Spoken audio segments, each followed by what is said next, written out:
Chào mừng các bạn đã quay trở lại kênh Bếp Củi TV để đổi vị cho bữa cơm trưa gia đình.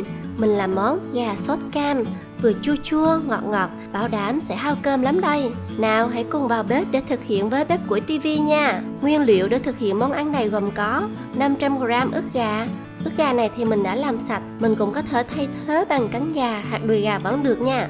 50g bột bắp, 50g bột mì, một quả trứng gà, mè rang, 2 quả cam, hành, tỏi. Đầu tiên, ức gà cắt vuông theo miếng vừa ăn. Nhìn miếng ức gà ngon chưa? Gà mình chọn là gà công nghiệp để khi chiên được mềm và nhanh chín hơn.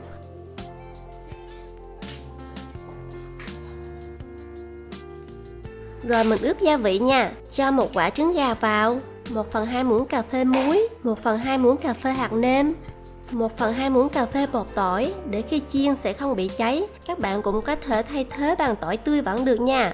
Một chút xíu tiêu và đặc biệt mình cho một xíu nghệ vào để gà của mình có màu vàng đẹp như cam luôn nha mấy bạn. Dùng tay trộn đều hỗn hợp lại với nhau. Sau đó mình cho cả hai loại bột bắp và bột mì vào.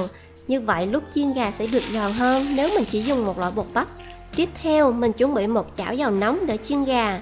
Đổ một lượng dầu vừa phải, không cần ngập gà ha. Chờ đến khi dầu sôi cho gà vào chiên. Lúc này các bạn nhớ giảm lửa ở mức vừa phải để cho gà của mình được chín và không bị cháy. Mình thường xuyên đảo đều hai mặt để gà của mình được chín vàng đều nha. Màu vàng đẹp chưa mấy bạn? Cái này mình vừa mới học được từ mẹ của mình luôn đó. Mẹ nói muốn cho có màu đẹp như cam thì thêm xíu nghệ vào, đẹp óng ánh luôn.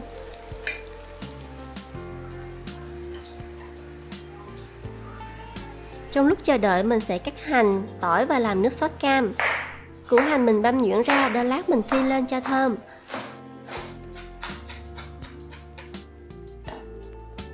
Tỏi cũng vậy luôn ha, băm nhuyễn ra. Trong nấu ăn, hành tỏi là gia vị không thể thiếu, vừa giúp tạo hương vị cho món ăn mà còn tăng thêm vị giác cho mình nữa đó. Hành lá mình cắt nhỏ để lát trang trí cho món ăn của mình thêm màu sắc hơn ha.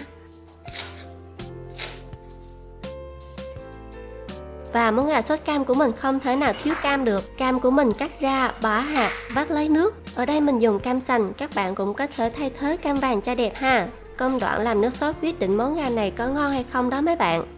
Cho 2 muỗng cà phê đường, 1 muỗng cà phê mật ong, 3 muỗng cà phê tương ớt,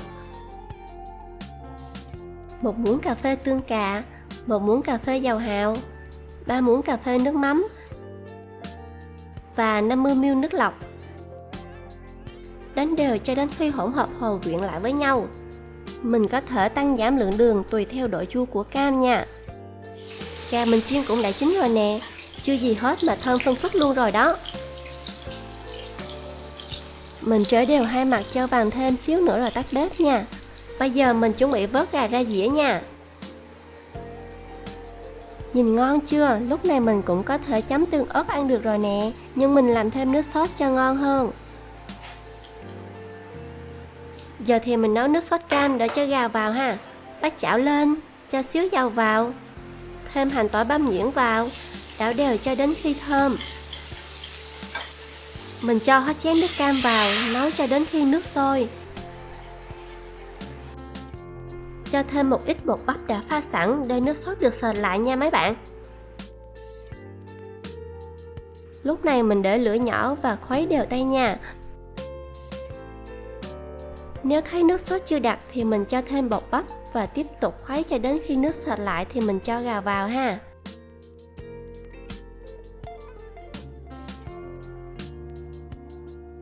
Cuối cùng cho dĩa gà vào. Nấu một xíu nữa cho gà thấm nước sốt là có ngay món gà sốt cam ngon hết sảy rồi. Đảo đều cho gà thấm đều nước sốt, đến khi cạn nước sốt thì mình tắt bếp. Bây giờ mình cho gà ra dĩa và cùng mình thưởng thức ha. Ức gà thường khô nên khi ăn làm cho mình cảm giác dễ ngán lắm. Vì thế chiên theo dạng sốt này thì cả người lớn và con nít đều thích. Thêm một xíu hành lá cho có màu xanh tươi mát. Mày rang ăn kèm với gà rất là thơm. Món này làm đơn giản lắm mấy bạn, nên ai có lười cũng dễ dàng vào bếp thực hiện nè. Wow, nhìn ngon hết sảy, chắc hao cơm lắm đây. Ta nói ăn bằng mắt là có thật đó mọi người. Nhìn ngon không thể cưỡng lại được. Gà thì giòn, thấm đều gia vị, nước sốt chua chua ngọt ngọt, ăn dính lắm mấy bạn. Đặc biệt cho bạn nào muốn giảm cân mà thèm ăn gà thì hãy thử ngay món này nhé. Cảm ơn các bạn đã theo dõi và hẹn gặp lại các bạn ở những món ăn tiếp theo của kênh Bếp Củi TV. Bye bye!